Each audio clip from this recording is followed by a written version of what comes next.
فلسنا في حيرة، مهما نزلت النوازل واستجدت المستجدات لسنا في حيرة. لا يكون أهل السنة يوما في حيرة، كيف وهم على البيضاء ليلها كنهارها لا يزيغ عنها إلا هالك. السلام عليكم ورحمة الله وبركاته. وعليكم السلام ورحمة الله وبركاته. إن الحمد لله نحمده ونستعينه ونستغفره ونعوذ بالله من شرور أنفسنا ومن سيئات أعمالنا، من يهده الله فلا مضل له ومن يضلل فلا هادي له. أشهد أن لا إله إلا الله وحده لا شريك له إقرارا به وتوحيدا، وأشهد أن محمدا عبده ورسوله صلى الله عليه وسلم تسليما مديدا. يا أيها الذين آمنوا اتقوا الله حق تقاته ولا تموتن إلا وأنتم مسلمون. يا أيها الناس اتقوا ربكم الذي خلقكم من نفس واحدة وخلق منها زوجها وبث منهما رجالا كثيرا ونساء، واتقوا الله الذي تساءلون به والأرحام إن الله كان عليكم رقيبا. يا أيها الذين آمنوا اتقوا الله وقولوا قولا سديدا يصلح لكم أعمالكم ويغفر لكم ذنوبكم، ومن يطع الله ورسوله فقد فاز فوزا عظيما. ألا فإن أصدق الحديث كتاب الله، وأحسن الهدي هدي محمد صلى الله عليه وسلم، وشر الأمور محدثاتها وكل محدثة بدعة وكل بدعة ضلالة وكل ضلالة في النار. أما بعد. À la permission d'Allah subhanahu wa ta'ala et la force qui nous a octroyé, nous allons continuer avec le programme, la silsila Minhaj al-Muslim. Et nous sommes chez Dars al-Awwal, yani Minhaj al-Muslim fi Talab al-Ilmi, le cheminement du musulman dans la demande de la science. Il y a juste Rabi' Adab Talab al-Ilmi, donc le comportement de l'étudiant en sciences. Et nous avons dit que nous allons mentionner 8 éléments à la permission d'Allah subhanahu wa ta'ala qui relèvent du comportement de l'étudiant en sciences. Hier, nous avions parlé de Adab Talab al-Ilm ma Allah Jalla wa Ala, dans le comportement que l'étudiant doit avoir envers son Seigneur subhanahu wa ta'ala. Donc, Al-Babu al-Thani, le deuxième chapitre donc, de ce juz, de cette partie, c'est Adabu Talab al-Ilmi ma'a Rasulillahi sallallahu alayhi wa sallam. Donc, le comportement de l'étudiant en sciences envers le prophète sallallahu alayhi wa sallam. Le comportement envers le prophète sallallahu alayhi wa sallam.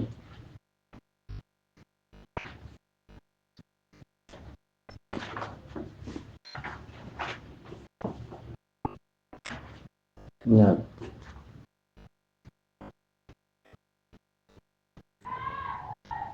طيب سنتين. نعم. يجب على طلب العلم أن يحب رسول الله صلى الله عليه وسلم ويتبع سنته ويتزين بأخلاقه. فكم من عالم حفظ العلم ولكنه لم يكن له خلق حسن فضل عن الطريقة، فضل عن الطريقة. وكم من جاهل تصرف بأخلاق رسول الله صلى الله عليه وسلم فصار عليما بلا علم. Donc, le premier point, en fait, je veux dire quoi? Le premier adab Non. Le premier adab, c'est yajibu ala talab al-ilmi, c'est obligatoire pour l'étudiant en sciences, an yuhibba rasul l'Allah sallallahu alayhi wa sallam, qu'il aime le prophète alayhi salatu wa sallam. Et ça, c'est une obligation. Hein? Le fait d'aimer le prophète alayhi sallam. Et on va voir pourquoi est-ce qu'il faut l'aimer. Pourquoi est-ce qu'il faut aimer le prophète alayhi salatu wa sallam. Donc, si l'étudiant en sciences, il n'aime pas le prophète alayhi salatu wa sallam, ou bien il ne le considère pas à sa juste valeur, il aura beaucoup de maladies. Parmi les maladies qu'il aura, c'est l'égarement. L'image. Hein? Lorsqu'on étudie la science, qu'est-ce qu'on recherche? La guidance de la part d'Allah. Il faut diminuer le premier, le tout. Et dans les autres à moitié.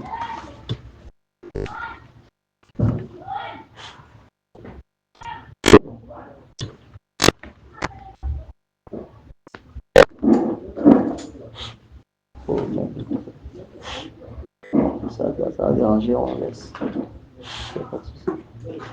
Éteins sur la lumière.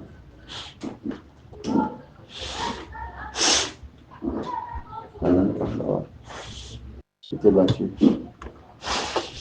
C'est bon, on continue. Non.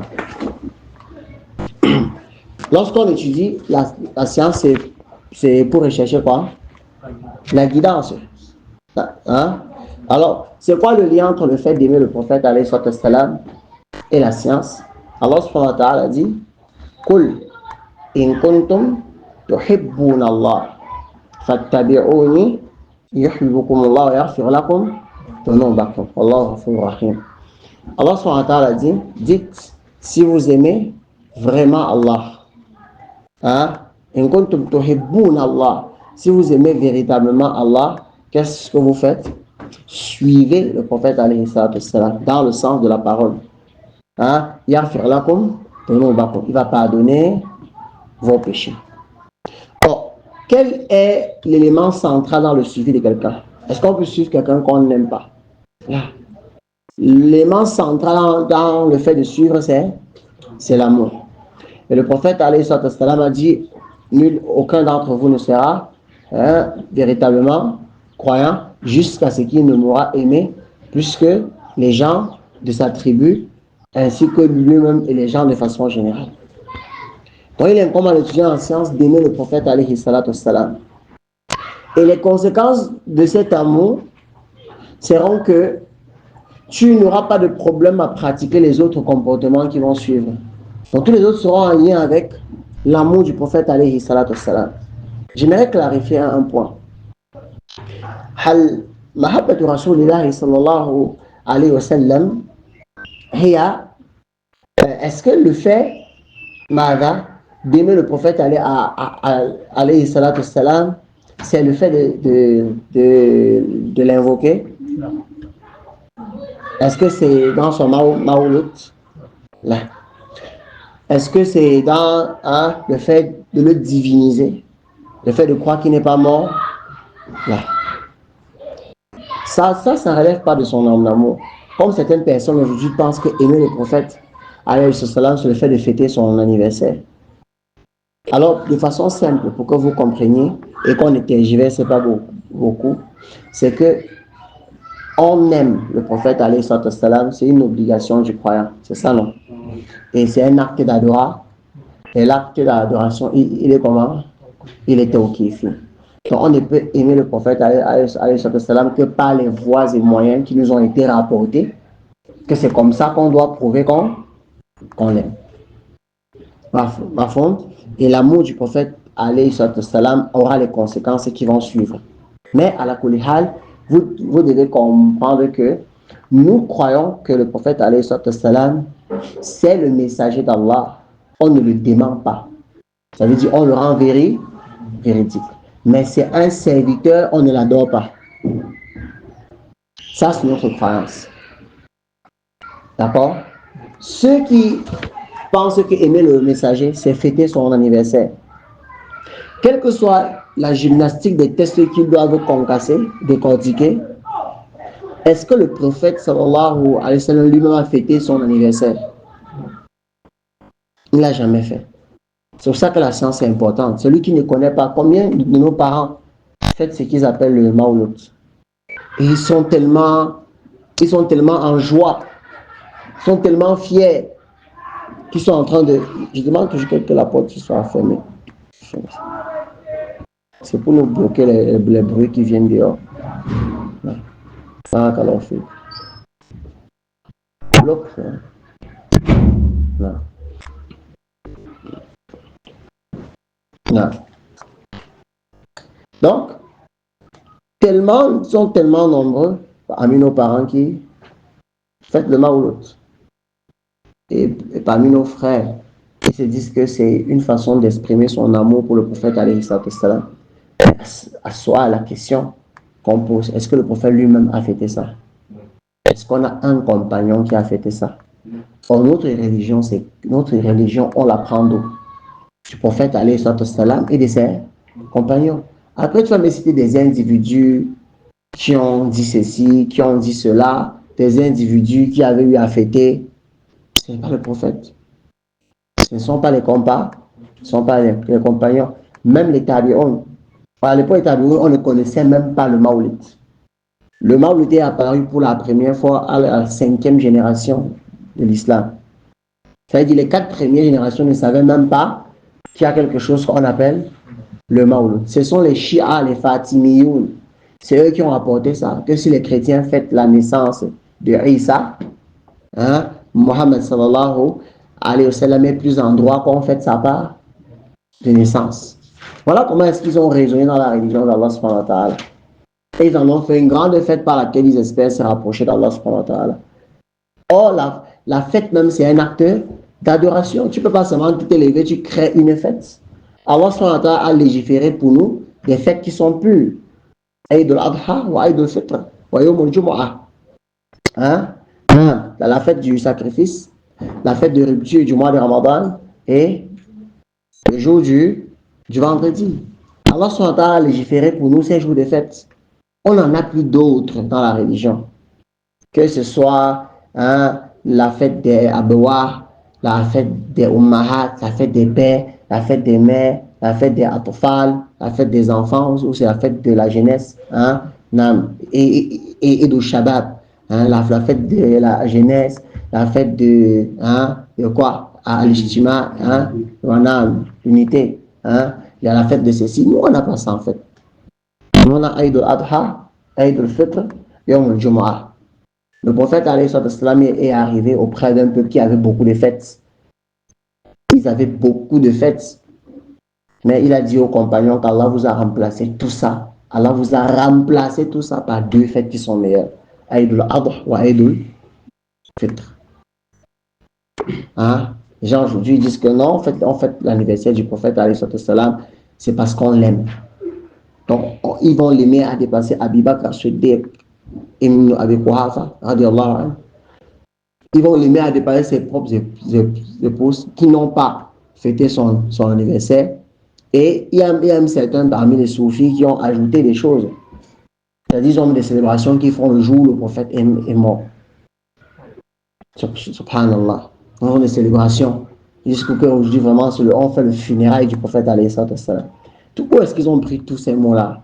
C'est chez les kuffars. Il n'y a pas ces vocabulaires-là chez nous. Le prophète alayhi salam, il est mort. Il est mort.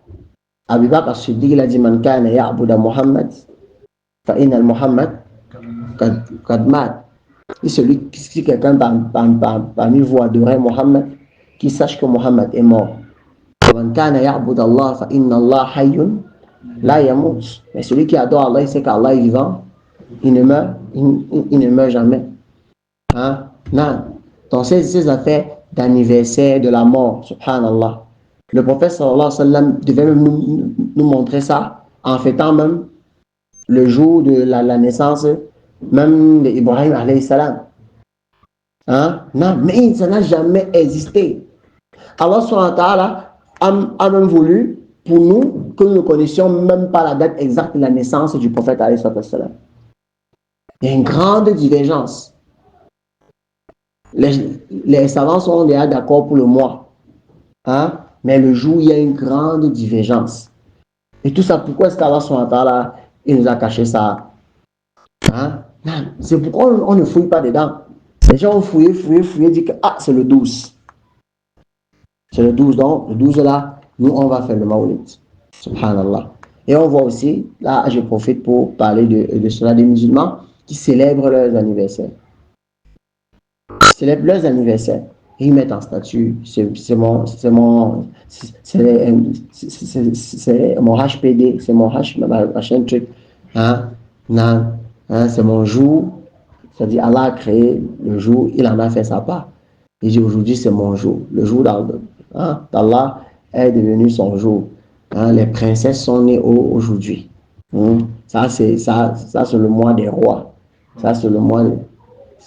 Regardez même déjà comment on fait ça. Hein, avant qu'on entre dans le jugement même fondamental, la forme. Regardez tout ce que ça ajoute. Met les photos en statut. Non. Il faut mettre les photos en statut. Il faut attendre que les personnes te souhaitent joyeux, c'est-à-dire happy birthday. Non. Après, il y a le gâteau. Après, il y a la fête de ça. Après, il y a un ensemble de choses qu'on fait. Subhanallah. Non. Ça, c'est d'abord la forme. La forme, c'est carrément quoi? Un éloge de sa propre personne. Non, il faudrait que ça c'est mon jour, ça c'est mon ceci, ne faites pas ça. Allah dit voilà, tout ça pour. Maintenant, si on entre fondamentalement, et je vais vous dire un grand bien qu'il y a dans le fait de suivre la charia d'Allah subhanahu wa ta'ala. C'est que tu vas préserver ta raison. Quand tu suis la charia d'Allah, tu préserves ta raison. Tout ce qui sort de la charia, la personne qui fait ça devient comme un fou. Vous voyez ceux qui aiment faire leurs anniversaires, ils sont comme des fous. Ils ne raisonnent plus. Quand tu veux lui dire, ça te sert à quoi, ça? Ça ne me sert à rien, mais c'est mon jour, non? C'est le jour que je suis né, je dois remercier Dieu. Le talbis. Ça, c'est le talbis. On va traiter la parole ici, Inch'Allah. Mais il dit, je remercie Dieu. Je lui dis, bon, en fait, tu essaies même de raisonner. Tu vas voir, il n'est pas... Il veut faire la fête. Il veut faire son anniversaire. C'est déjà programmé.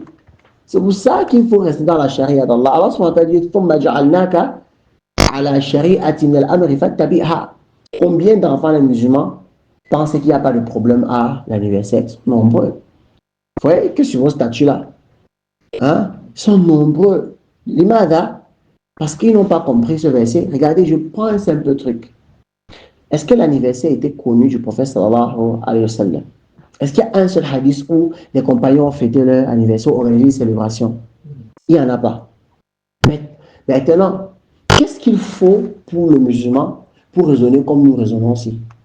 Comprendre que le meilleur exemple se trouve chez qui?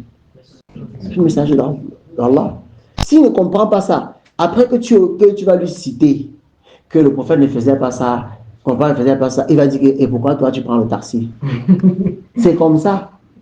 Dès que tu vas finir, il va dire pourquoi toi tu prends le taxi? Pourquoi tu prends la moto? Est-ce que le prophète et ses compagnons prenaient la moto? Tu regardes, tu veux même pleurer. Parce que Manda, il y a le soul, celui qui a raté les fondations, il rate la maison. Il rate tout.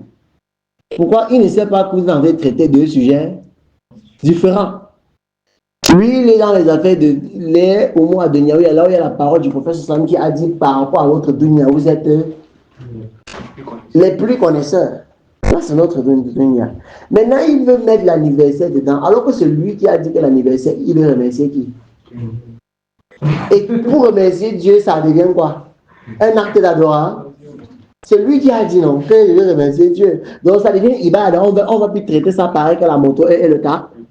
La moto et le taxi, c'est au mot à Dunyawiya. Maintenant, l'autre que tu as dit que tu veux remercier Dieu avec là, ça devient quoi? Une adoration. C'est toi qui nécessites donc de m'apporter la preuve. Pourquoi vous compreniez? Si par exemple, les gens ils décident aujourd'hui que demandent qu'Allah préserve les gens de ce genre de pensée. Mais c'est juste pour que vous compreniez. Hein. Donc, par exemple, dans une mosquée, l'imam décide qu'il ne va plus faire le takbir. Donc, quand il veut partir au sujoud, il tape sur son micro 2 fois. Hein, pour remplacer le Allahu Akbar. Là, le micro va devenir quoi? Une innovation pour lui. Pourquoi? Parce qu'il a inséré dans l'adoration. Si ça l'avait servi uniquement pour porter sa voix plus loin, ça ne concerne même pas la religion encore. C'est encore dans les affaires de dunya. Mais s'il utilise ça pour altérer quelque chose dans la religion ou pour ajouter quelque chose dans la religion, hein, là, ça entre maintenant dans le hadith du prophète sallallahu alayhi wa sallam, man ahdatha fi amrina hadha. Man ahdatha fi amrina hadha ma laysa minhu fahuwa raddun. Donc celui qui apporte une affaire nouvelle dans la chose ici, son affaire se voit rejetée. Vous comprenez? Ça c'est la base. Maintenant, des musulmans, les jeunes des musulmans, ils n'ont pas, ils ne méditent pas sur la situation-ci. Deux versets que l'on va citer. Allah subhanahu wa ta'ala dit لَقَدْ كَانَ لَكُمْ فِي رَسُولِ اللَّهِ أُسْوَةٌ حَسَنَةٌ. Vous avez dans le messager d'Allah un excellent modèle à suivre. Qui parle ici? C'est notre Seigneur subhanahu wa ta'ala. Vous avez un excellent modèle à suivre. Il y avait ça dedans, il y avait les anniversaires dans son. Il y avait beaucoup d'enfants qui étaient sur la responsabilité du prophète alayhi salam. Mais il n'a pas fait ces choses-là. Si c'était un moyen de remercier Allah, vous pensez que le prophète devait laisser ça? La personne qui fait son anniversaire, c'est comme s'il prétend que le prophète nous a caché un autre moyen de remercier Allah pour notre vie. Si l'anniversaire était un moyen de remercier Allah pour la vie qu'il nous donne, le prophète devait être le premier à le faire. Est-ce que c'est clair? Donc le fait de prétendre que tu remercies Allah, et le moyen que tu emploies, le prophète n'avait jamais fait, c'est comme si tu veux dire qu'il nous a caché un truc. Et si tu prétends ça, tu es kafir. Mais si tu ne prétends pas, c'est que tu fais ton anniversaire par ostentation et parce que tu t'es laissé tromper par les gens, en fait tu es pécheur, mais ça n'atteint pas le degré de la mécréance. À fond. Le deuxième verset, Allah subhanahu wa ta'ala dit ثم جعلناك على شريعة من الأمر فاتبعها ولا تتبع الأهواء الذين لا يعلمون. Allah subhanahu wa ta'ala dit, et puis on vous a mis sur la charia de l'ordre, c'est-à-dire sur le chemin droit à suivre. Allah dit fattabi'ha, suivez-la. Wala tattabi ahwa, et ne suivez pas les passions de ceux qui ne savent pas. Je vous pose une question. Le fait de fêter les anniversaires, les musulmans ont pris ça chez qui? Chez les gens de science, chez les pieux, ou ils ont pris ça chez les koufars? Ils ont pris ça chez les koufars. Non pas, ils vont même demi-preuve, ils ne vont pas trouver. Là c'est un cas pratique du mérite de la science. Quand tu apprends, tu vois les choses, les choses deviennent comment? Claires.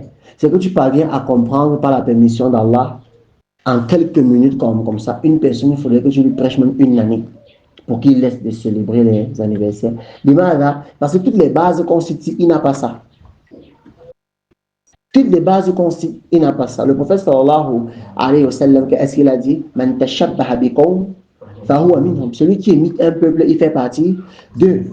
Mais si on avait éduqué les enfants des musulmans à considérer la parole du prophète sallallahu alayhi wa sallam, c'est quand on lui cite ça, il dit, ah, j'ai triché ça même chez qui? Est-ce que le prophète faisait ça? Est-ce que les compagnons, est-ce que les savants, est-ce qu'on a entendu un savant qui dit qu'il fait son anniversaire? Je suis donc qui?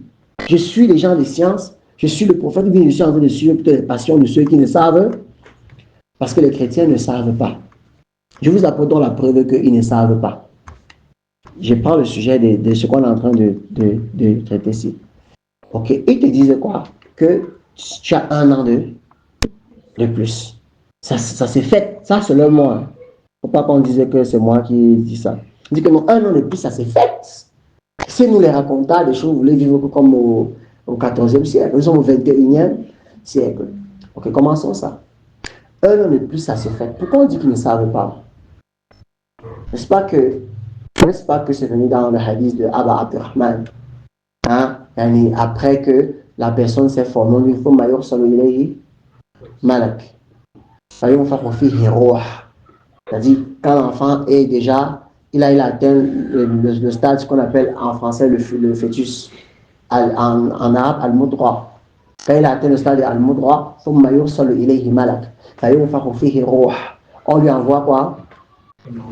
L'ange qui lui insuffle l'âme. Et on ordonne à l'ange par 4 paroles. C'est-à-dire,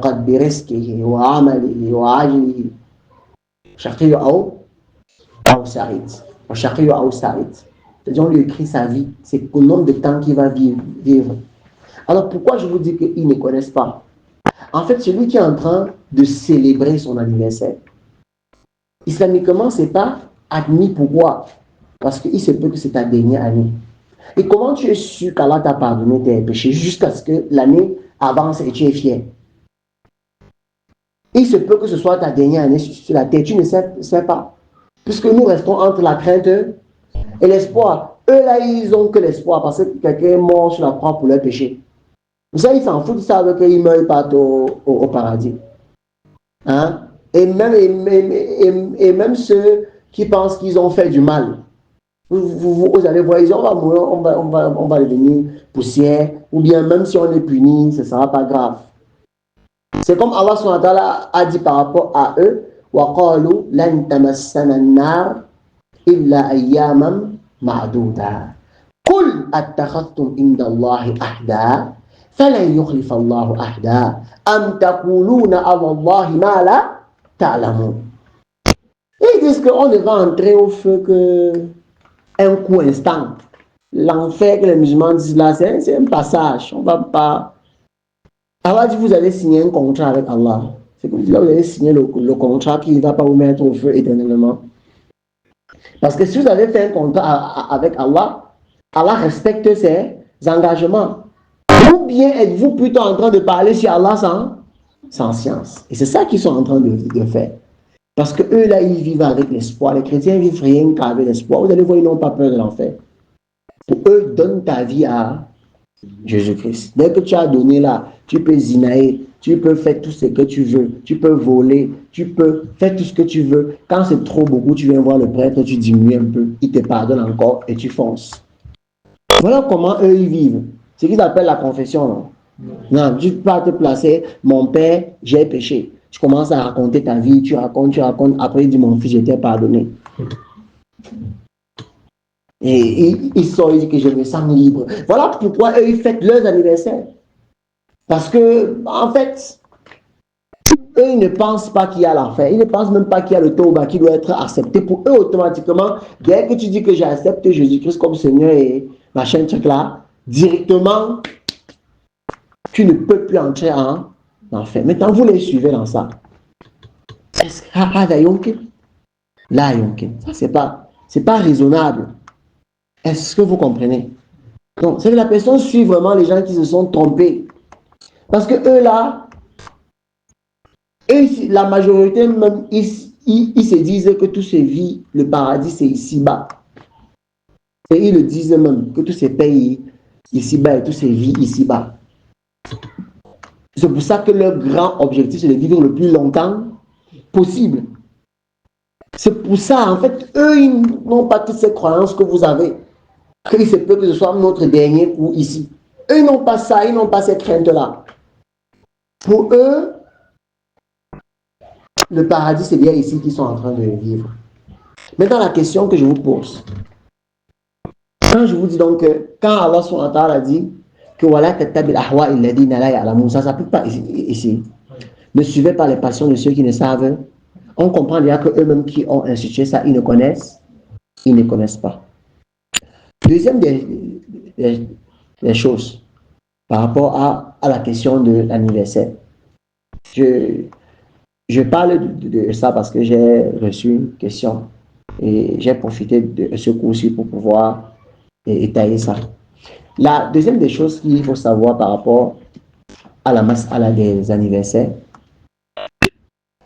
c'est que pour eux, en fait, là, Si je mens, hein, vous me dites, n'ayez pas peur. Hein, c'est parce qu'on vit ici en terre de coffre. Et on voit ceux qui fêtent ces anniversaires-là. Pour eux, 1 an de plus, c'est parce qu'ils ont fait beaucoup attention. C'est parce qu'ils ont été forts. C'est parce qu'ils ont mérité.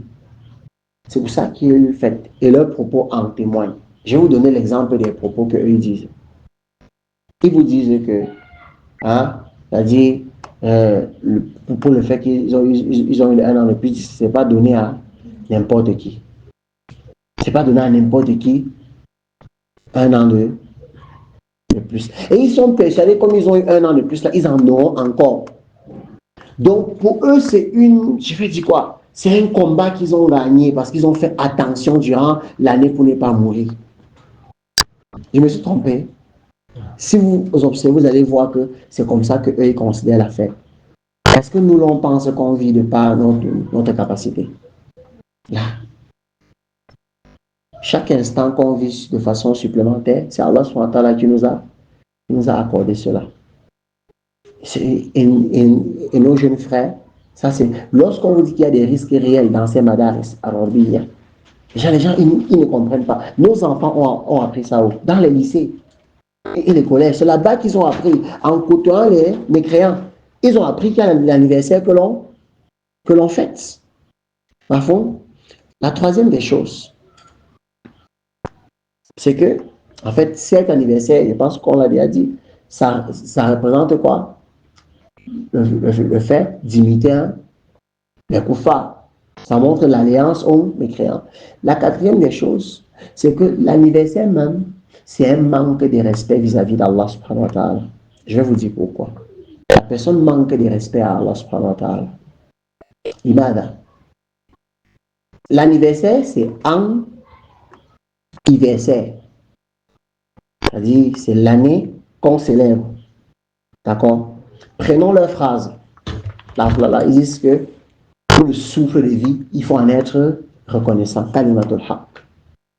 Walakin.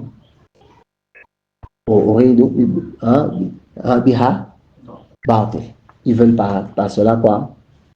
Yuriduna biha. Batil. Ils veulent pas cela le faux. C'est ce qu'il faut remercier pour le souffle de vie que Dieu t'a accordé. Dans cette phrase-ci, on leur pose la question. Comment est-ce qu'on remercie pour le souffle de vie? Comment? C'est en faisant des gâteaux, en soufflant dessus, en chantant, en dansant, c'est comme ça. S'il fallait vraiment dire qu'on va remercier Allah subhanahu wa ta'ala pour le souffle de vie. Deuxième des choses, le souffle de vie n'a de valeur quand ça atteint 1 an. Est-ce que vous connaissez depuis que nous sommes en train de parler combien de personnes sont mortes sur la terre? Pourquoi vous attendez qu'1 an avant de... Pourquoi est-ce que vous voulez appliquer sur votre Seigneur ce que vous n'admettrez pas pour vous-même? Si quelqu'un a un enfant, tu lui donnes l'argent de baigner tous les jours. Je prends un exemple. Hein? Tu lui donnes l'argent tous les jours, il ne te dit jamais merci. Un jour, comme ça, il vient te dire, papa, je viens te dire merci. Parce que finalement, ce que tu m'as donné a atteint 100 000. Qui de vous va tolérer ça? Ça veut dire que si ça n'intéresse pas 100 000, il ne te remercie pas. Est-ce que vous comprenez où je vais en venir? Ça n'intéresse pas 100 000, il ne te remercie pas. Maintenant, revenons sur notre Seigneur subhanahu wa ta'ala. Ils attendent 1 an. Qu'est-ce que tu as fait de la seconde? Chaque seconde là, ce n'est pas le souffle de vie. Il fallait donc fêter le second anniversaire. Après, tu fêtes le anniversaire. Après le anniversaire. Après le semaine anniversaire. Après le mois anniversaire. Hein? Chaque fois, en fait, chaque seconde, tu es en train de fêter. C'est ça qui devait être plus raisonnable. Et maintenant, on comprend pourquoi notre Seigneur ne nous a pas légiféré ça. Ça devait être difficile. Si Allah nous légiférait de fêter, d'organiser une fête pour le souffle de vie qu'il nous accorde, on ne fera plus rien. Parce que chaque seconde, et tu auras même les dettes de fête. Parce que quand tu es en train de préparer la fête de la seconde-ci, elle sera déjà passée. Vous voyez donc que c'est un manque de respect vis-à-vis d'Allah d'attendre un an avant de dire que je vais le réveiller. Je réponds comme ça à cause des musulmans qui disent que non, on ne fait pas la musique le jour, on ne fait pas le gâteau. Mais le jour de mon anniversaire, quand même, je prépare la nourriture, je fais sadaka. Pourquoi ils veulent toujours faire ça le jour-là? Parce qu'on veut forcément imiter les mécréants. Allah subhanahu wa ta'ala a dit dans Surat Taha, et accomplis la prière pour te souvenir de moi. Voilà pourquoi on nous a prescrit 5 prières par jour. Pour qu'on soit reconnaissant envers notre Seigneur qui nous a fait quitter de l'instant d'une prière pour une autre prière. Et dans chaque prière, on dit Alhamdulillahi Rabbil Alamin. Voilà ce qui nous a été institué. C'est clair, ça, là. À la on parlait donc du fait d'aimer le prophète alayhi salatu wassalam. On a donc dit aimer le prophète, c'est tout ce qui va suivre ici. D'accord? Et ça fait partie des comportements de l'étudiant en sciences.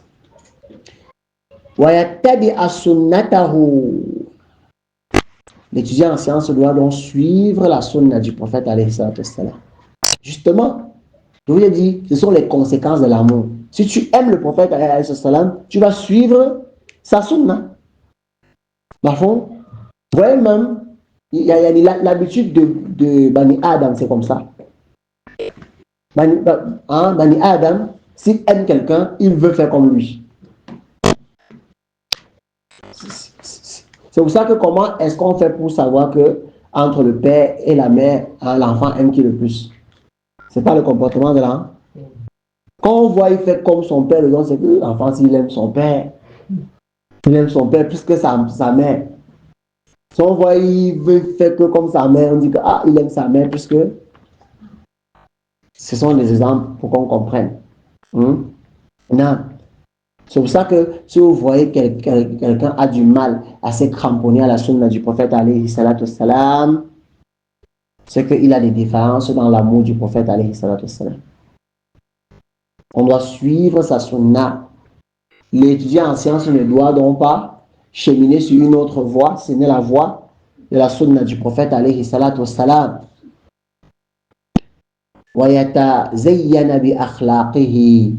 L'étudiant en sciences doit s'habiller des comportements du prophète alayhi salatu wassalam. Comprenez ce que ça signifie? Il doit se vêtir de ses comportements.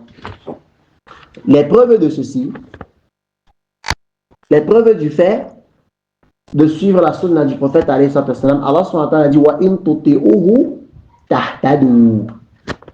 Wa in tuti'uhu tahtadu. Si vous lui obéissez, vous serez bien guidés.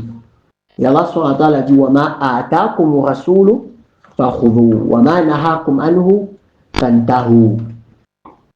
Allah subhanahu wa ta'ala dit wa man yuti'illaha wa rasulahu faqad faza fawzan azima. Celui qui obéit à Allah et à son messager a certes eu la grande réussite. Il a certes eu quoi? La grande réussite. Voilà les preuves du fait que l'étudiant en sciences, ou le musulman de façon générale, doit suivre la sunna. Et encore plus l'étudiant en sciences. Car l'étudiant en sciences, les gens de la masse, comme on vous a dit lorsqu'on a cité les mérites de celui qui étudie, c'est quoi? C'est que les gens de la masse ont tendance à le respecter, à vouloir faire ce qu'il fait. Donc il faudrait déjà que sur lui on voie qu'il est en train de suivre la sunna du prophète sallallahu alayhi wa sallam, du messager alayhi wa sallam. C'est clair ça, oh là là. Ensuite, lorsqu'on dit que tu dois t'habiller de son comportement, te vêtir de son comportement, ça veut dire tu dois te comporter comme il a enseigné qu'on doit se comporter. Allah subhanahu wa ta'ala dit wa laqad kana lakum fi rasulillahi uswatun hasana. Allah dit wa innaka la'ala khuluqin azim.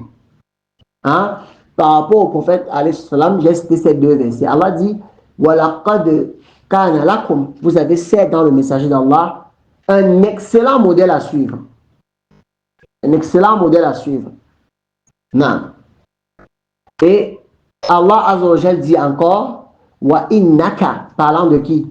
Du prophète alayhi salam. Wa innaka, et tu es certes doté de quoi? D'une moralité imminente. d'une moralité très remarquable. Ma foi, ça sont les paroles d'Allah subhanahu wa ta'ala. Par rapport au message dont le musulman doit. Hein, et quand je parle d'imiter son comportement, c'est le comportement externe et interne. Ya ikhwan. Yani, il est très important pour nous de comprendre ça. Nous vivons dans un endroit où beaucoup de personnes n'ont pas embrassé la sunna et la salafiyya. Et beaucoup de personnes, en fait, fustigent la sunna par rapport au comportement de certains sunnis. C'est vrai que ce n'est pas normal, le fait qu'un sunni a fait un truc et on va qualifier tous les autres, d'accord?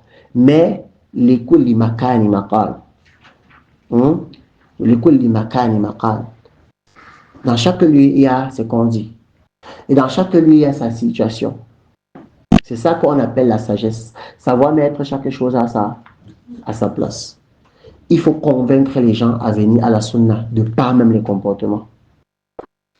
De par même les comportements. Vous comprenez ça? Et non. Ça veut dire quoi? Ne limite pas ta sunna seulement au fait de t'habiller. Non, habille-toi comme le prophète a demandé. Tu entretiens ta barbe. Hein? Comme le messager a demandé. Tu entretiens ton camis, toujours parfumé. Non, ça ce sont des sunnas. Les gens ensemble doivent être chauds, doivent être beaux, doivent être propres. Non, la science ne demande pas qu'on vienne avec le reste de notre corps. Et c'est qu'on a fini de travailler, qu'on sent il y a la suite, tout, on dit, ah ok, allons au masjid. Là, tu dois t'apprêter pour aller à la science. Aller prendre la science. Que l'on regarde, hein, l'apparence claire. Maintenant, il faudrait que le comportement parte avec l'apparence. Afin de ne pas donner un argument aux gens. D'accord? Que non, vraiment, ceux-là, ils s'habillent seulement comme ça. Sinon, tu le tentes, ça fait comme ça. Sinon, l'autre jour même, hein, j'avais faim, il mangeait ici, il n'a pas donné. Soyez généreux. Soyez généreux. Tu as un voisin, même c'est un soufi. Tu prépares souvent, tu pars, tu toques sa porte. Tu prends un bon bol là, tu lui donnes. Que mange. Le fait qu'il t'aime, ça peut être une cause que... non, un temps tu vois, il commence à faire ces choses avec toi. Même si tu as dit, il commence à faire tes choses avec toi. Quand tu pars souvent à la mosquée, il dit, bon, je vais te suivre un peu, et pas voir ce qu'on dit dans votre mosquée là. Je vais, c'est comme ça, il peut commencer à t'aimer. Non. Hein? Et dans notre contrée-ci, il n'y a pas beaucoup de choses qui flattent les personnes. Il y a la nourriture. Et l'argent. Tu vois, quand tu fais ça dans l'académie, tu fais comme ça, tu fais comme ça. Même parmi les souffles, le jour qu'on va mal parler, tu dis que non. Le gars là, quand même, celui-là, c'est un wahhabi qui est quand même différent. Il n'est pas comme les autres wahhabis. Parce qu'il sent que souvent sa poche, tu le farottes souvent. Vous comprenez? Le messager était généreux à Ali Salam. Il était généreux. Donc, et ce genre de comportement-là. Pourquoi? Parce qu'il faut savoir que celui qui a faim ne va pas t'écouter facilement. Tu vas savoir en tant qu'étudiant en sciences que les gens n'ont pas le même niveau de foi. Il y a celui que tu sais que dans telle mosquée on mange. Il vient. Il ne parle pas loin. En fait, quand il parle comme ça, nous on connaît. Il sait que dans telle mosquée là on mange. Même quand il a faim, Shaitan ne parvient pas à le décourager de partir à la mosquée. Le gars il connaît là-bas, à la fin on va manger. Non, calme-toi. Il part, il a écouté la science à la fin. On a l'argent, alhamdoulilah, on fait des mosquées. Tapis moelleux, climatiseur. Non. Comme je vous parlais d'un frère, qu'on lui a mis en garde sur une mosquée à Douala, on met en garde. Ce sont les ça, ils disaient ça. Il dit, chef, je comprends. C'est vrai ce que vous dites. Moi, j'ai suivi comment ils insultent le professeur sallam. Mais là-bas, le tapis est trop mou. Quand tu poses juste comme ça, là, tu te perds. Nous aussi, on peut faire ça. Quand un innovateur vient prier comme ça, là, il est tellement fier que tu vois souvent quelqu'un vient dans une mosquée, il dort. Il n'est pas d'accord avec ce qu'on dit dans la mosquée, mais c'est que le cadre est... En dormant comme ça, une fois, deux fois, trois fois, il va écouter. Il va commencer à suivre ce qu'on dit là. Là-bas dedans. Il ne faut pas avoir un comportement d'apparence. Il faut que ce soit un comportement zahir et batin et qui s'accompagne avec quoi? Les gestes. Qui s'accompagne avec les gestes. Non. Vous allez souvent entendre comment les personnes disent que... Parce qu'il y a certains de nos frères qui exagèrent. Il exagère. Son voisin, parce qu'il n'est pas salafi, parce que son voisin n'est pas sur la sunna, il ne peut pas l'aider. Et ça, ce sont pas les... Ça fait plutôt que les gens ont du mal à embrasser là. Ils se disent que c'est la sunna qui enseigne le fait d'être chiche. Hein? Quand tu vois ton voisin, c'est un soufi, peut-être un vieux célibataire endurci. Toi, tu es marié 3 femmes. Il encaisse seulement les odeurs tous les jours. Tu vas lui prêcher la sunna comment alors qu'il a faim? Hein? Honnêtement, quand tu vas commencer à parler, tu seras un peu comme celui qui est entré dans la voiture, l'histoire du prêtre. Il entre dans la voiture, il achète son poulet braisé. Hein? Il était assis, et à son voisin, il achète le poulet braisé avec son jus. Il mange le poulet entier, il mange, il jette les os que par les narines du gars là, il fait la tenue comme ça, il jette. Quand il finit de manger, après il sort sa Bible et il dit mon frère, partageons la parole de Dieu. Hein? Il a dit que mon père, je te respecte. Pourquoi on n'a pas commencé par partager le poulet? Hein? Non, tu vas être comme lui. Elle dit que quand tu manges, tu le partages par la sunna, ta nourriture avec. Quand je peux faire d'awa, tu vas dire, maman, il faut venir à la sunna. Il dit, non, waouh, ça c'est quoi? Non, là. Hein? Mais qui t'avait ça? Non, c'est pour ça qu'il faut avoir le comportement. Hein? Et non, que même si quelqu'un n'a même pas la même croyance que toi, tu vois, il sait quand même que non. Hein? Celui-ci là, ça c'est son comportement. Et on va donc voir la sunna là, qui sera apparente. C'est-à-dire, parce que c'est que les personnes voient ce qui est apparent. Ce sont tes gestes. Hein? Non, le tawhid là, c'est la aqidah. Maintenant, les gens veulent voir ce que ça a produit. Ce que ça a produit. Hein? Non. Combien de personnes sont venues à l'islam par la générosité du prophète sallallahu alayhi wa sallam? À l'époque de Omar a récupéré les terrains à beaucoup de personnes. Les terrains que le prophète lui donnait pour les flatter. Il a dit que bon, vraiment, c'était pour vous faire dire que vous entrez à l'île. Maintenant, quand vous êtes déjà dedans, il faut mettre dans le trésor public. Non. C'est comme ça. Faire des cadeaux, faire des trucs. Les gens qui ont des familles qui ne sont pas entièrement musulmanes, il faut les flatter par certaines choses. Pas que tu fasses des compromis dans ta religion. Quelqu'un même malade dans la famille, on ne te demande pas, mais tu envoies ta contribution. Demain, quand il meurt, même si tu ne viens pas, on ne dira pas que celui-ci n'a rien fait. On va dire que non, laissez-le, c'est sa religion. Laissez-le. Tu vas voir comment ils vont te tolérer seul. Que non, laissez-le, c'est sa religion, vraiment. Parlons d'autre chose. Parce qu'eux, ils savent qu'il y a tout, tu les as. Ce qu'il faut faire, ce que l'islam t'autorise déjà de faire, fais. Tu entends qu'il y a un oncle malade et tout, tu sommes 5 000 que ouais, vraiment, acheter un truc, compléter un truc, donnez-lui. Quand il meurt, vraiment, ma part c'est limité seulement à ce que vous avez vu, j'ai fait là. Vous allez voir qu'on aura même beaucoup diminué les situations qu'on a souvent là. Appliquer, il faut avoir un comportement clair.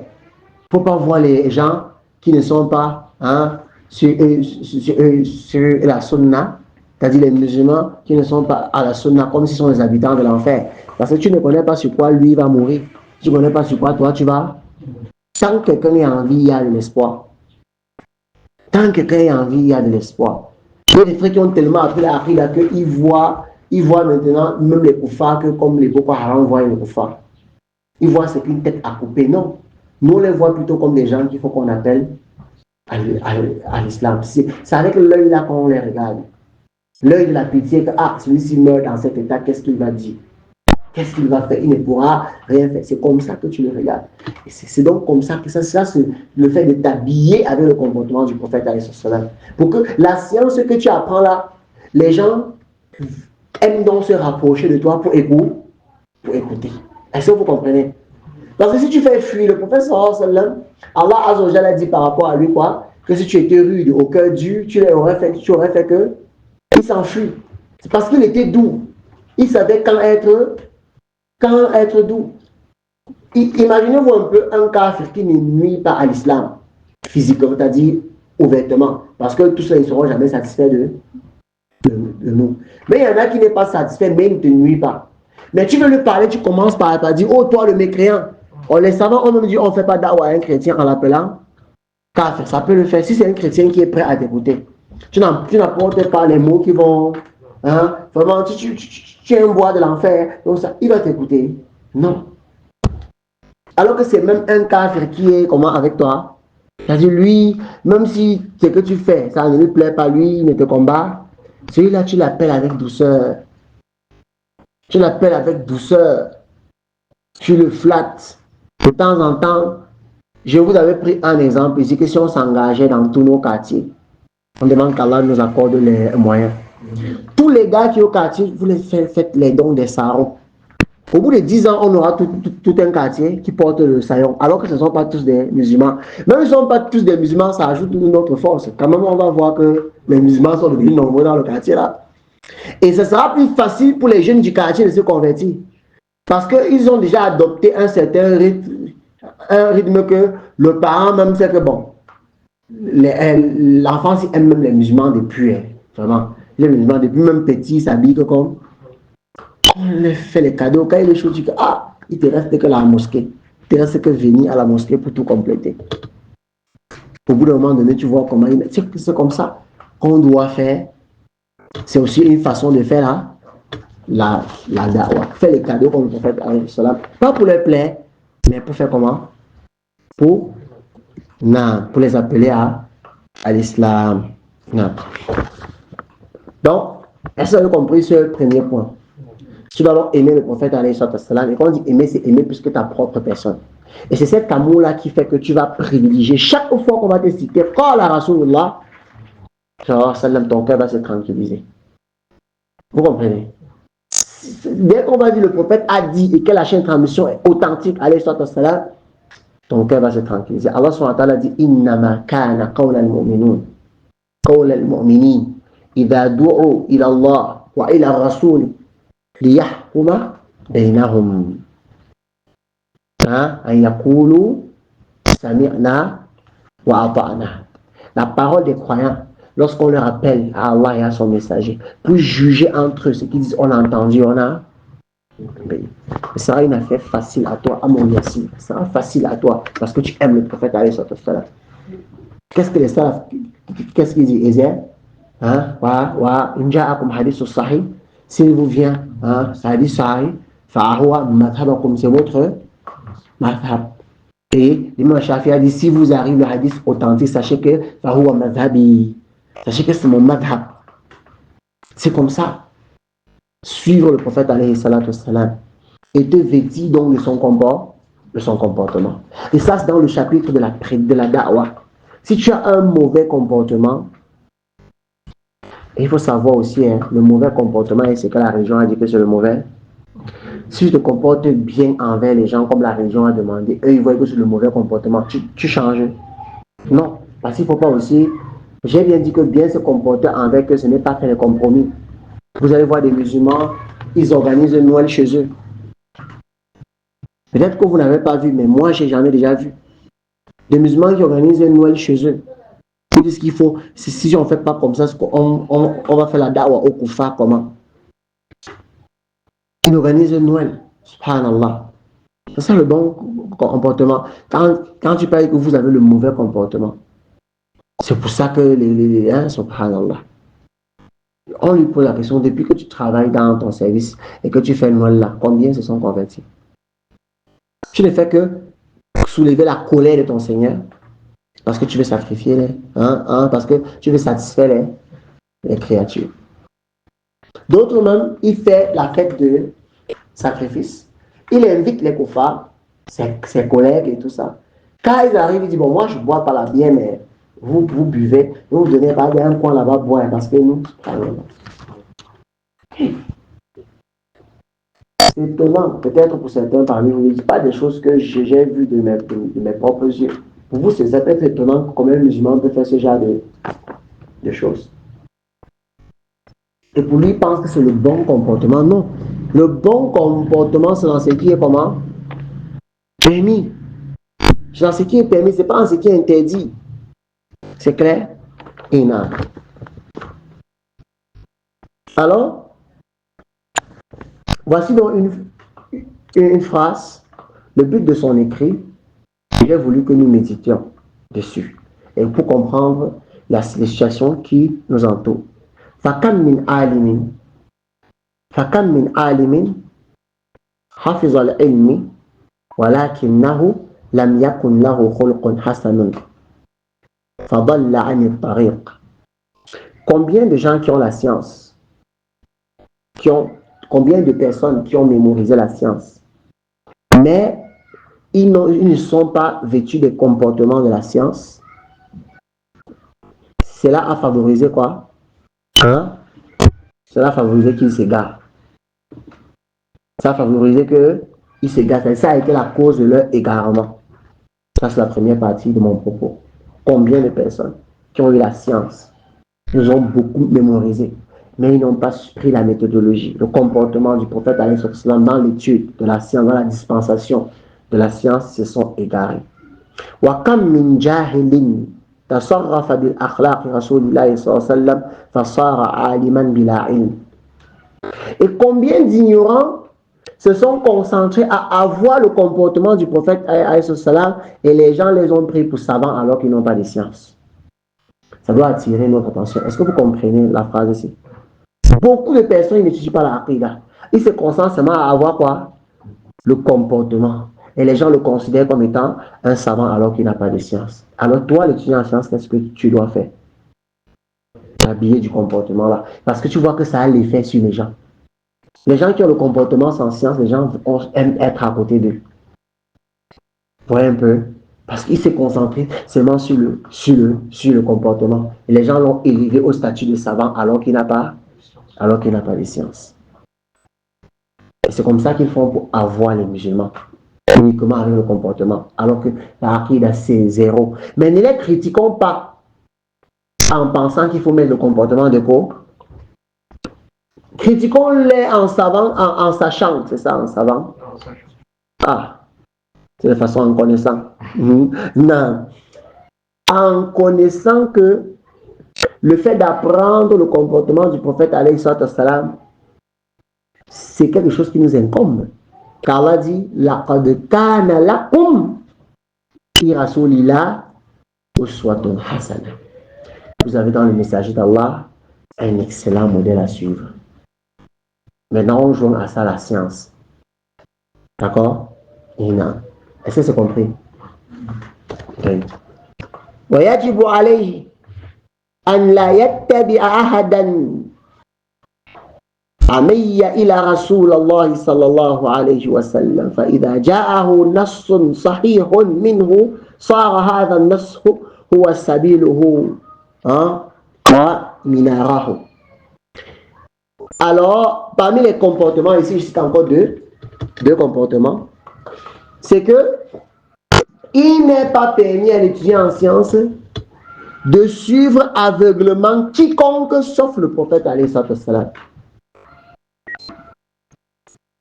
Il n'est pas permis à l'étudiant en sciences de suivre quiconque aveuglement sauf le prophète alayhi salam. Et ça, c'est pour l'étudiant en sciences et c'est aussi pour les musulmans, non? Mais ici, on parle du comportement de l'étudiant parce que les gens vont copier de l'étudiant en sciences. C'est ça, non? C'est le comportement dans la science, c'est le comportement de tout musulman parce que tout musulman est voué, en fait, il est obligatoire d'apprendre. Vous comprenez le point-ci? Il n'est pas permis aux musulmans, et particulièrement à l'étudiant en sciences, de fanatiser sur quiconque, sauf le prophète alayhi salam. Imam Malik, Imam Ahmad, il disait, ne fanatisez ni sur moi, ni sur Malik, ni sur Shafi, ni sur Thawri. Fanatisez sur personne. Et ça, ce sont les grands au pied desquels nous sommes comme des mouches. Si eux, là, il ne faut pas fanatiser sur eux. Combien de fois, hein, sur plus petit qu'en termes de science et en termes de wara ou en tout cas, il ne convient pas. Même le plus grand savant de la terre, on prend de lui et on rejette. Toute parole est acceptée et refusée. Il l'a.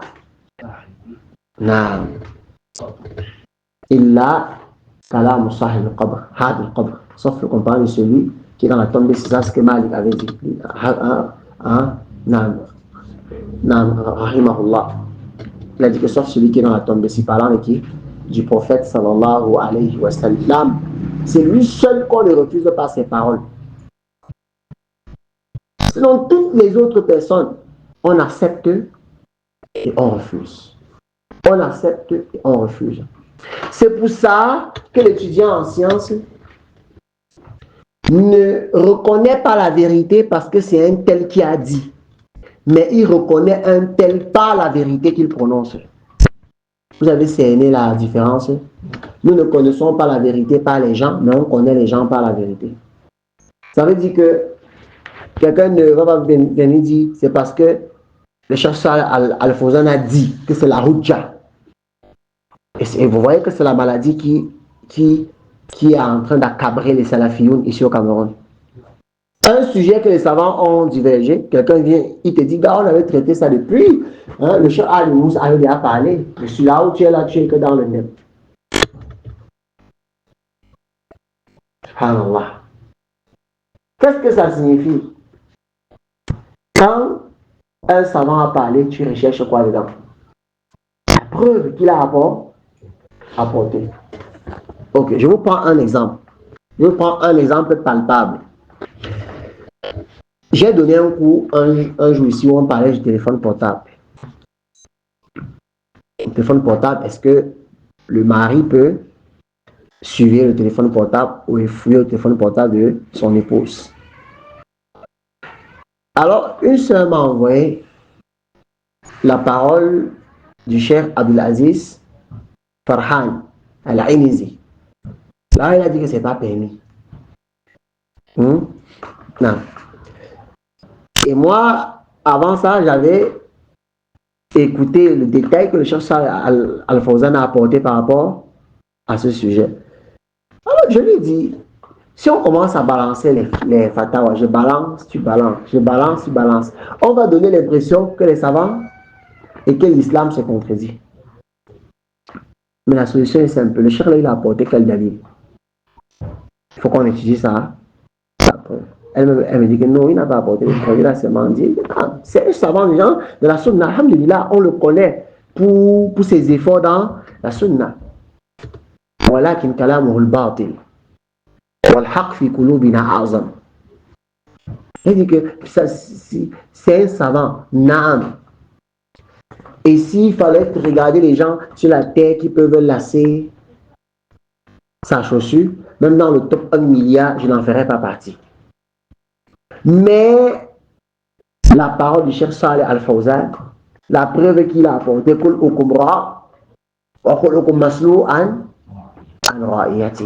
chacun de vous est responsable, chacun sera questionné sur sa responsabilité. La preuve ici est plus forte dans mon cœur. Et tu ne dois pas être questionné sur un truc que tu ignores. Tu dois chercher à savoir ce qu'elle fait avec son téléphone. Tu dois contrôler, mettre sur surveillance, contrôle parental, contrôle matrimonial, contrôle tout ce qui est contrôle. Pour savoir ce qu'elle fait. Parce qu'elle, on ne va pas la questionner sur toi. Elle va venir comme ça, là. Tout le temps, on va te questionner ce que tu as fait. Tu as fait d'elle. Je dis que ça, là, la partie ici, là. Jusqu'à ce que tu apportes la preuve du contrôle. Donc je ne l'ai pas pris parce que c'est le Cheikh Saleh Al-Fawzan qui dit, même s'il change de parole demain, je vais analyser ces deux paroles. La preuve qu'il a apportée ici, qu'il a apportée là-bas, c'est la vérité dans notre cœur qui est plus à magnifier. Ce n'est pas la personne qui a dit, pas parce que c'est elle qui a dit. D'accord? Inan. Ce n'est pas parce que c'est un tel qui a dit que c'est forcément la vérité. N'ayez pas cette maladie, aïwa salafiyoun. Les gens ont cette maladie-là ici au pays. On débat d'un sujet, quelqu'un sort avec une fatwa. Tu dis un truc, quelqu'un sort avec une fatwa comme ça, pap. La fatwa, c'est la qaïda usuliya même. Donc lui n'est même pas dans. Dès qu'il est dans ça, tu parles, donc tu lui dis que le chef, tu contredis le chef. Et pourtant, toi-même aussi, il y a des savants que tu suis. Et ce sont des sujets que les savants divergent depuis des années, mais les gars n'admettent plus ça. Vous voyez des gens qui partent jusqu'à faire le tabdir de leur frère sur la question du jeûne de samedi. Alors, de mes oreilles, j'ai entendu quelqu'un dire que ceux qui disent qu'on peut jeûner le samedi sont égarés. Je ne vais pas citer le nom parce que c'est un de nos grands frères de la Dawa. J'étais stupéfait. Comment tu peux dire des trucs comme ça? C'est une exagération dans la parole. Les savants divergent même depuis avant qu'on ne pense à coucher le grand-père du père de l'arrière-grand-père de ton arrière-grand-père. Avant qu'on ne pense à la coucher, les savants avaient déjà, ils divergeaient déjà dessus. Et les preuves étaient déjà, chacun se débattait dans les preuves. Si viens aujourd'hui mettre la qaïda, que celui qui jeûne, celui qui dit qu'on va jeûner samedi, c'est un égaré. Parce que le chef tel a dit, le hadith de Aïcha. Aïcha a dit ça. Alors, les savants, ils ont répondu, ils ont raté. Hein? Non. Vous voyez, seulement la valeur mouche que l'affaire du niqab avait fait ici au Cameroun. La valeur, parce que lorsque le cheikh Mohamed Nasruddin Al-Albani écrit son livre Hijab ou Mar'a, là où il expliquait que le hijab, que le niqab, c'est mustahab. C'est pas obligatoire que la femme couvre le visage. Ça a chauffé ici. Peut-être que vous n'étiez pas encore vraiment né. Ça a chauffé. Les gars traitaient les femmes qui mettent le niqab de Mubtadi'un, qu'elles font la bid'a. Le cheikh a dit qu'on n'aimait pas ça. Alors que ce n'est même pas ce que le cheikh a dit. Le cheikh a dit que pour lui, il voit que c'est recommandé de mettre, mais ce n'est pas une obligation. Mais en fait, est-ce que le croyant distingue ce qui est obligé de ce qui est recommandé? Tu sais que tout ça, ça rapproche. On dit même si on prend l'avis du chef Al-Albani que c'est recommandé, mets-le, ma soeur. Mettons. Mais les gars ont compris ça. C'est devenu la bagarre. Les gens avaient enlevé les niqab à Fumut ici. Les soeurs qui mettaient le niqab n'ont plus mis. Parce que les maris étaient. Après, maintenant, le chef Zayd a écrit un autre livre pour le chef Al-Albani. Ils sont revenus, remettre le niqab. Mon frère, étudier les preuves. Le ce que tel a dit, tel a dit. Il a dit oui, mais il a apporté quelle preuve? C'est comme ça. Hein? Et maintenant, d'autres vont dire non, ceux qui disent que les femmes doivent mettre le niqab obligatoirement, ils sont des exagérateurs. Nous, on a étudié les preuves. Si toi, les preuves que le cheikh Al-Albani a apportées, c'est ça qui est la vérité dans ton cœur. Hein? Pas parce que c'est le cheikh Al-Albani qui a... Est-ce que vous comprenez, les frères? C'est que c'est qui t'a les hadiths qui t'a cité. Tu as écouté la partie ici, tu as écouté ici. Parce que lorsqu'on introduisait le fiqh, on a cité les causes de la divergence, non? Les textes ne se contredisent pas. Mais c'est la compréhension des savants parfois qui peut donner des ouvertures. Hein? Il y a des sujets où la divergence n'est pas permise. Il y a des sujets où la divergence est permise. C'est le prophète qui nous a tout délimité ça. Et on avait apporté des preuves. Donc, est-ce que quelqu'un peut diverger dans la aqidah? Là, il ne peut pas diverger parce que là-bas, l'affaire est clôturée. Hein? Tu ne peux te poser des questions que les questions même que les compagnons s'étaient posées. Tu ne peux pas te poser une question dans la aqidah que les compagnons ne sont pas posées. Tu te poses que déjà les questions là. Donc, Et si c'est que le Cheikh Al-Albani a démontré dans le niqab, c'est ça qui est le haq dans ton cœur. Pas parce que c'est lui, c'est un grand savant. Et on ne connaît même pas, de par moi, ce que je connais, quelqu'un qui, à notre époque, a regroupé la science du hadith comme le Cheikh Mohamed Nasruddin Al-Albani. Mais il n'est pas maçon. Maintenant, par rapport à celui qui a étudié le livre du Cheikh Zayd, qui réfutait la question du niqab chez le Cheikh Al-Albani, il réfutait. Il ne mettait pas en garde. Parce qu'il y a des frères qui confondent ces expressions-ci. Non. Il réfutait. Maintenant, lui, il a étudié les preuves. Hein? Il voit que c'est là-bas, vraiment, c'est là-bas le moyen de sécurité. Parce que si une femme met le niqab, est-ce qu'elle est en contradiction avec l'avis du Cheikh Al-Albani? Répondez. Parce qu'il a dit qu'elle peut mettre ça, mais ce n'est pas obligé. Ça veut dire que lui ne voit pas le problème à ce que la femme met. Est-ce qu'elle sera en contradiction avec l'avis du Cheikh Zayd? Donc elle sera en accord avec les avis des savants qui disent que c'est recommandé et ceux qui disent que c'est obligatoire. Parce qu'elle met. Donc une seule voit que pour me préserver de la fitness, pour me préserver des disputes que j'entends que les savants sont en train de dire, le mieux c'est que je quitte moi de la divergence. C'est ça qui est, elle voit que c'est ça qui est le haq dans son cœur. Tu vas la réprimander. Là. Tu ne vas pas la réprimander. Il y a de cela quelques années, j'ai partagé sur la question, c'est le même avis. En fait, l'avis du Cheikh Al-Albani. Je pense que c'est l'avis qui est chez notre frère Mohamed Foucault. Après, ça va me combattre. Même actuellement, là, c'est établi. Mais moi, je vois que c'est obligatoire de mettre le niqab. Je vois que c'est une obligation de mettre le niqab. Avant, je voyais cet avis parce que le prophète m'a dit à sa fille qu'elle laisse ici et ici. Et les autres savants ont expliqué la particularité de ce test. Et après, donc, en fait, je pense qu'on a déjà parlé de ce sujet-là. Ça, c'est seulement un exemple, le cas pratique de ça. Je vous dis, tu ne fanatises super. Ce que tu recherches, c'est quoi? C'est la preuve.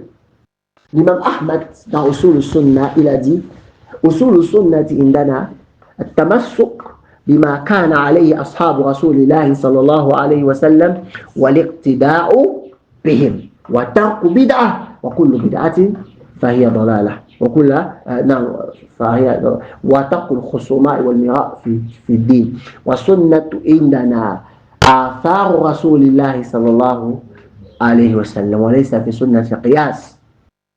Voilà en gros c'est qu'il a eu à pas apporté. C'est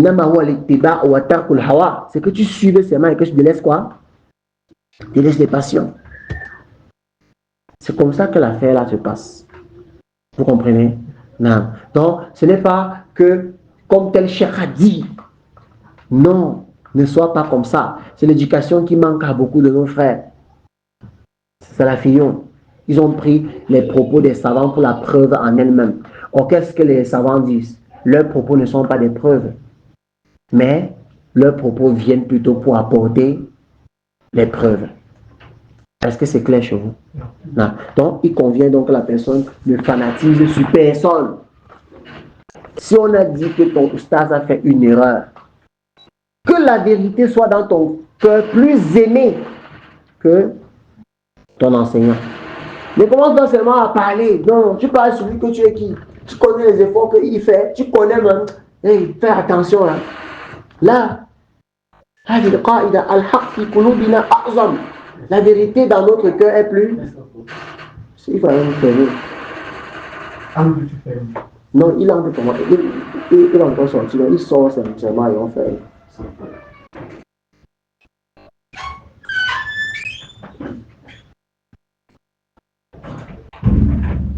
Non. C'est ce qui arrive à beaucoup de personnes. C'est comme ça, vous voyez que lorsque les frères dignes de confiance sont mis en garde chez Abdel Majid, combien de personnes qu'il a convaincu, tu connais pas, c'est pas ça le moral ici, c'est pas ce qui évolue ici. Ce qui évolue, c'est qu'il a contredit la charia d'Allah subhanahu wa ta'ala. On est fanatisé sur personne. Ici, c'est encore lui, c'est qu'il faut le servir un peu. Inch'Allah. Oui. Donc, parmi les comportements des étudiants, c'est que quoi? Il est fanatisé sur personne sauf le prophète sallallahu alayhi wa sallam. Alors, c'est pour ça que si vous trouvez un étudiant ancien, il dit qu'il est fan de Messie, il est fan de celui-ci. Oh, vraiment, on va tout voir sur YouTube. Tu vois, quelqu'un qui est étudiant en sciences, un prédicateur, il fait des vidéos avec le maillot de Messi. Il dit vraiment, ça c'est mon joueur préféré, je suis fan de lui, il fait même sa coupe de coiffure. Vous voyez de qui je parle, sur les bateaux. Il va sur les bateaux, il fait, il se vraiment, subhanallah. Fanatisé sur le messager. Si tu as entendu qu'il laissait la barbe, laisse. Si tu as entendu qu'il faisait que ses épouses couvrent leur visage, couvre ma soeur. Si tu as entendu qu'il demandait à ses épouses de couvrir le corps, couvre. C'est ça qu'on dit suivre le prophète, se fanatiser sur lui, être son fan. C'est noté. Donc, l'explication est ceci. Si tu te fanatises donc sur le prophète, alayhi salatu wassalam, فَإِذَا جَاءَهُ أو فإذا جاءك si te vient à toi un nas sahih, si te vient à toi un test comment clair.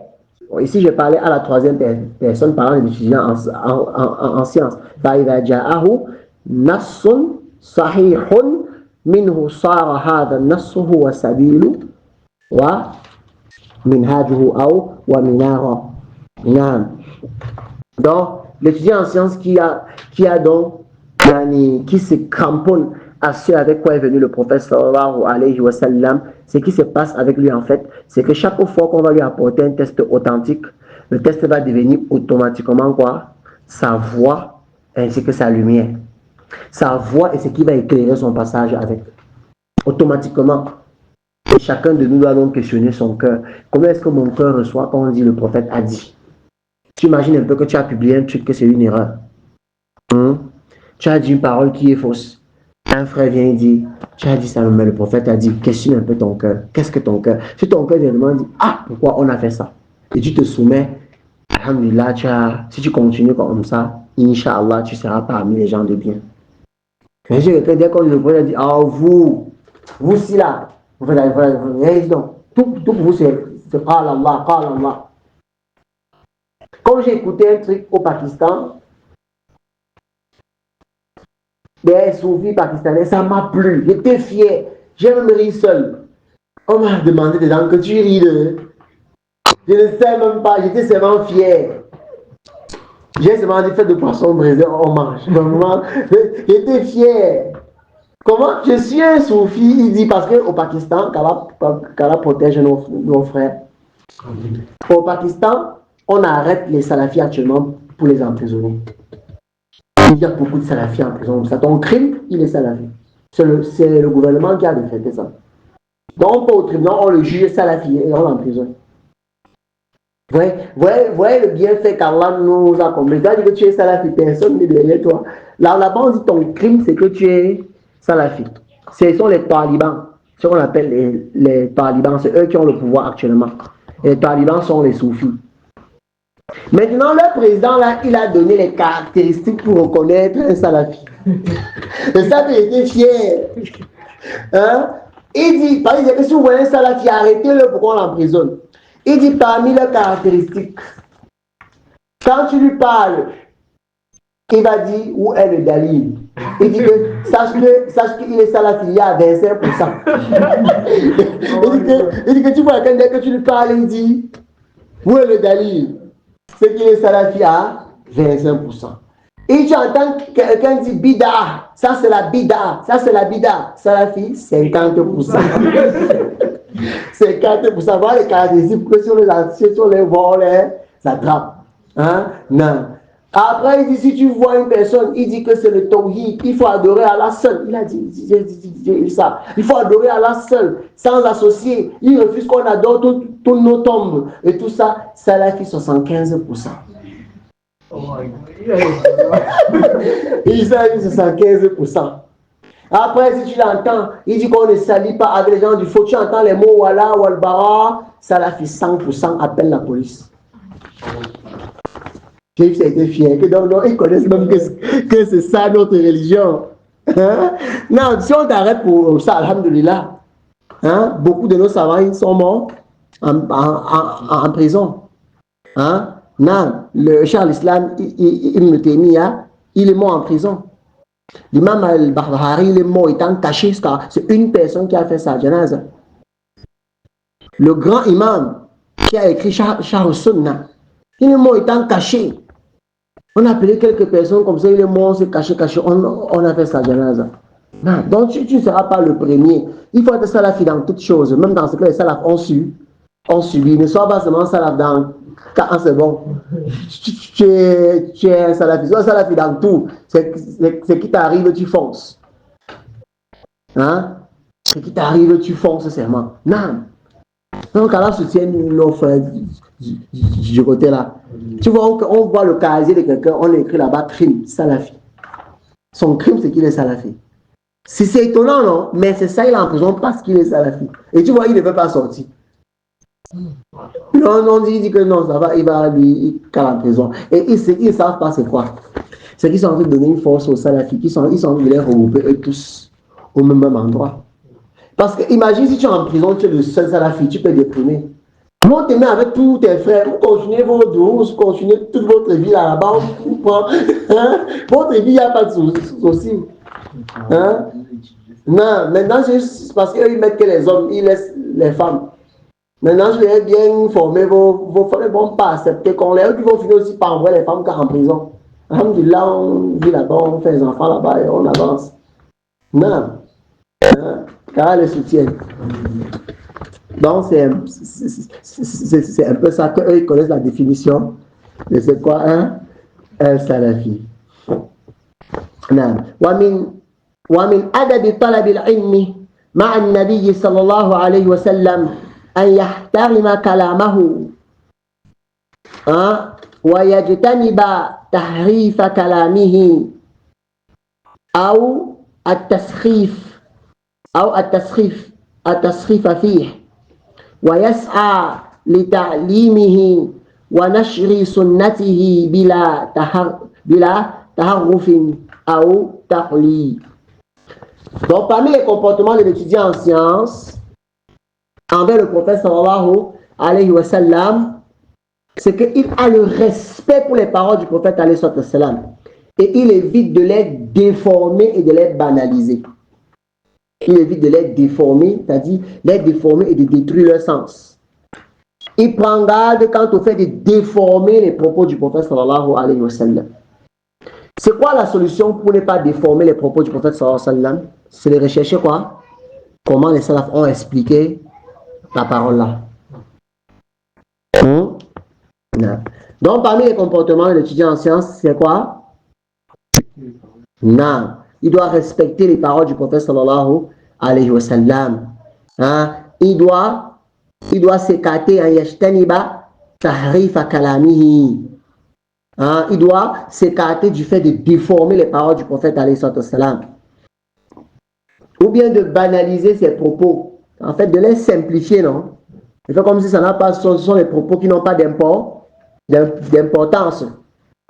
Il doit éviter de les banaliser. Naam. Wa yas'a li ta'limihi. Et il doit, parmi les comportements de l'étudiant en sciences Aïdan, ça c'est l'autre qu'il faut noter. Le premier, en fait, l'autre qui a précédé, c'était quoi? Respecter les paroles du prophète sallallahu alayhi wa sallam. Ne pas les déformer et ne pas les banaliser. Banaliser pour ceux qui ne comprennent pas, écrivez, simplifier. Ne pas simplifier les paroles du prophète sallallahu alayhi wa sallam. Autre comportement de l'étudiant en sciences, c'est qu'il doit s'efforcer à transmettre les enseignements du prophète alayhi wa sallam et à propager sa sunna bila ta'rif ou bila taharrufin ou taqli. Il doit s'efforcer à transmettre les enseignements du prophète sallallahu alayhi wa sallam et à propager sa sunna sans déformer et sans exagérer. sans déformer et sans exagérer.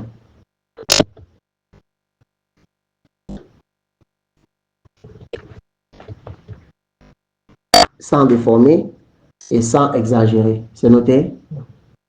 Oui. C'est compris aussi? Donc, il ne convient pas à la personne de prendre les paroles du prophète sallallahu alayhi wa sallam et de jouer avec. Et d'interpréter ça à son escient.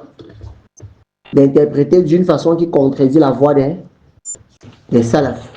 Parce qu'il va prétendre qu'il a mieux compris le hadith que les salafs salih.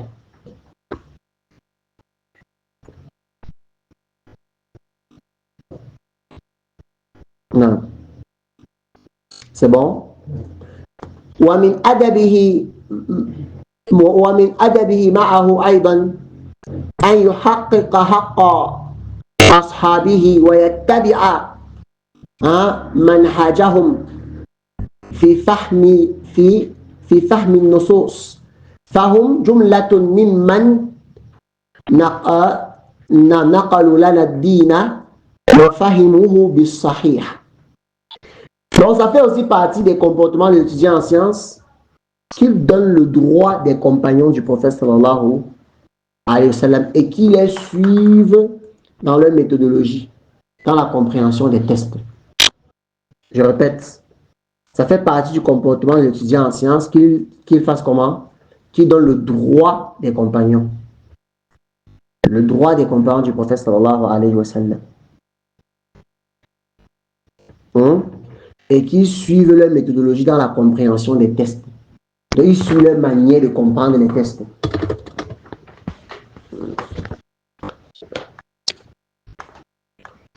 C'est parce que celui qui... Je peux commencer à expliquer, non? Pardon? Non. Parce que celui qui ne respecte pas les compagnons du prophète sallallahu alayhi wa sallam, qu'est-ce qui se passe? C'est qu'il a manqué de respect à qui? Le messager lui-même. Parce que c'est lui le prophète sallallahu alayhi wa sallam qui a orienté les gens vers sa génération. Et Allah subhanahu wa ta'ala, il a orienté les gens vers les compagnons. Donc si quelqu'un ne leur donne pas leur droit, leur place que la religion leur a donnée, il a manqué de respect au prophète sallallahu alayhi wa sallam. Que lorsqu'il mourait sur son lit de malade, et il a dit Allah, fi ashabi. Il dit prenez garde quant à mes compagnons. Ne les insultez pas, ne les dénigrez pas. Et non, on doit donner leur droit, leur place, ce qui sont les savants de la communauté ici. Et on doit suivre leur façon de comprendre les tests. Limada fahum jumlatum mimman naqalu lana ad-dina wa fahimuhu bis-sahih. Parce que ce sont eux qui nous ont transmis la religion et ils l'ont comprise correctement. Ce sont eux. Lorsque la personne a questionné le cheikh al-Islam Ibn Taymiyyah sur sa croyance, il lui a répondu Ya sa'ili an madhhabi wa aqidati ruziqa al-huda man lil hidayati yas'alu isma' kalama muhaqqiqin fi qawlihi لا ينثني عنه ولا يتبدل حب الصحابة كلهم لي مذهب ومودة القربى بها أتوسل. Et non. Il dit au toi qui m'a questionné, ya sa'ili an madhhabi wa aqidati, qui m'a questionné, au toi le questionneur, sur ma aqida et mon manhaj. Nan, ruziqa al-huda. Il fait l'invocation au celui qui l'a questionné. C'est-à-dire qu'Allah t'ajoute en guidée, qu'Allah te provisionne par la guidée, par rapport à comme tu m'as questionné. Quand il a cité tout, après il dit aime tous les compagnons, c'est ça qui est mon madhab. C'est ça qui est mon madhab. Le fait de les aimer. Après, il dit chacun d'eux a ses droits. Mais Abu Bakr est le meilleur, As-Siddiq est le meilleur parmi eux. Et après, il continue. Et non. Ça c'est notre madhab. Ça, c'est notre aqida. C'est notre manhaj de donner le droit des compagnons. L'étudiant en sciences qui néglige les paroles des compagnons n'aura même pas la science. Parce qu'il va comprendre d'après quoi? D'après lui-même. Parce que ça, c'est un manque de respect évident envers le prophète sallallahu alayhi wa sallam qui leur a enseigné dans l'optique qu'on prenne chez eux. Si tu ne prends pas chez eux, tu as manqué de respect au messager alayhi wa sallam, tu as donc un mauvais comportement. Et non. Vis-à-vis du prophète alayhi wa sallam. Non. J'ai noté. وعليه أن يجلي صلاته على رسول الله صلى الله عليه وسلم ويكثر من الدعاء له بالخير فصلاة العالم على رسول الله صلى الله عليه وسلم تزيد في نعمة الله عليه وتقربه من الله. Donc, l'étudiant en sciences, qu'est-ce qu'il doit faire? Il doit multiplier parmi ses comportements, il doit beaucoup multiplier les prières et les éloges sur le prophète sallallahu alayhi wa sallam. Il doit beaucoup demander à Allah subhanahu wa ta'ala de faire les éloges du prophète alayhi wa sallam. C'est-à-dire il doit faire la salat sur le prophète. Et on parle ici des salats qui sont comment? Légiférés. Il doit faire la salat sur le prophète sallallahu alayhi wa sallam. Parce que la prière que l'étudiant en sciences ou bien le savant il fait sur le prophète sallallahu alayhi wa sallam, ça l'ajoute en quoi? Ça lui donne une ni'ma d'Allah subhanahu wa ta'ala et ça le rapproche davantage d'Allah subhanahu wa ta'ala conformément à la parole du prophète alayhi wa sallam, man salla alayha man salla alayha salatan wahida sallallahu alayhi ashra. Donc il a dit celui qui prie sur moi, celui qui fait mes éloges une fois, Allah subhanahu wa ta'ala lui déverse la bénédiction 10 fois. Vous comprenez? Et donc l'étudiant ensemble doit prendre l'habitude de faire la salat sur le prophète alayhi salatu wassalam. Et c'est donc ici que s'arrête cette deuxième partie. La prochaine fois, Inch'Allah, on va voir le comportement de l'étudiant en sciences envers les ulama, envers les savants. إذا نكتفي بهذا القدر سبحانك اللهم وبحمدك أشهد أن لا إله إلا أنت أستغفرك وأتوب إليك. بارك الله فيكم. فلسنا في حيرة مهما نزلت النوازل واستجدت المستجدات، لسنا في حيرة. لا يكون أهل السنة يوما في حيرة كيف وهم على البيضاء ليلها كنهارها لا يزيغ